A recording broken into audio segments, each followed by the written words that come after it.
लेकिन डॉक्टर राजीव रंजन, जब बच्चा पैदा होता है तो उसके लिए पूरा एक चार्ट बनता है कि उसको कब कब वैक्सीनेशन किस किस टाइम पे उसकी पूरी होनी है। आमतौर पर यह धारणा रहती है कि अगर वैक्सीनेशन आपने समय पर करा ली तो बच्चा उस बीमारी से बच जाएगा। अब कोविड के केस में अगर वही हम लेते हैं, अगर लोगों ने वैक्सीन ले ली है, दोनों डोज ले लिए, बूस्टर डोज ले ली है, तो क्या संभावनाएं बनती हैं कि वापस संक्रमित हो पाए या नहीं?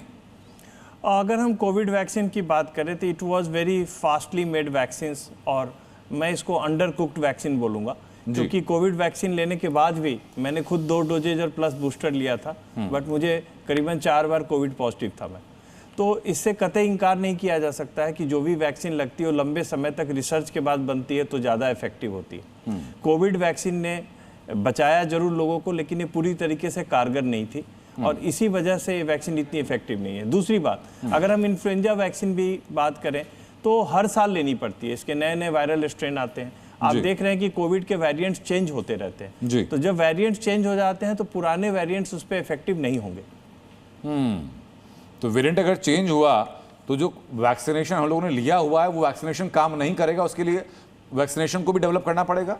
बिल्कुल ऐसा ही है। अब मुझे नहीं लगता है कि बहुत सारा इस पे कोई विश्व में प्रयास किया जा रहा है कोविड के कोई नए वैक्सीन लाने के लिए या नए स्ट्रेन को फाइट आउट करने के लिए। मुझे लगता है जो ये केसेस पॉजिटिव आ भी रहे हैं, इसमें आप देखेंगे कि अंडरलाइंग डिजीज जिनको था उन्हीं की डेथ हुई है। तो इसमें हमें ध्यान रखना है, जो कोमॉर्बिडिटीज वाले पेशेंट हैं उनको अपने इम्यूनिटी पे ध्यान रखना है, उन्हें ज़्यादा सावधानी रखना है। ठीक है।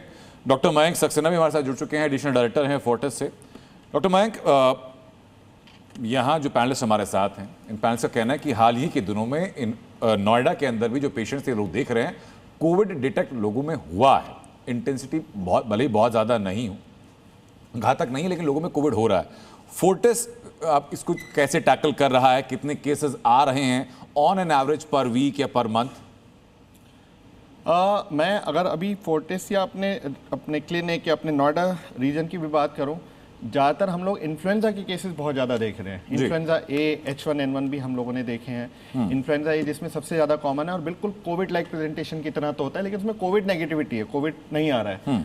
और जो माइल्ड सिम्टम्स के साथ में जो आ रहे हैं उसमें तो हमें टेस्टिंग की भी, क्योंकि इवन इन्फ्लुएंजा टेस्टिंग के लिए भी हमारे क्राइटेरियाज होते हैं कहाँ पे हम टेस्टिंग पे जाएंगे। इट इज़ नॉट लाइक कि हम सभी पेशेंट का कराते हैं। तो अभी ऐसे पैनिक की स्थिति नहीं है कि हम लोग देखें कि कोविड बहुत बुरी तरह फैल गया। हाँ, सतर्क होने की जरूरत है, क्योंकि अभी आंध्र प्रदेश में, साउथ इंडिया में केसेस रिपोर्ट है।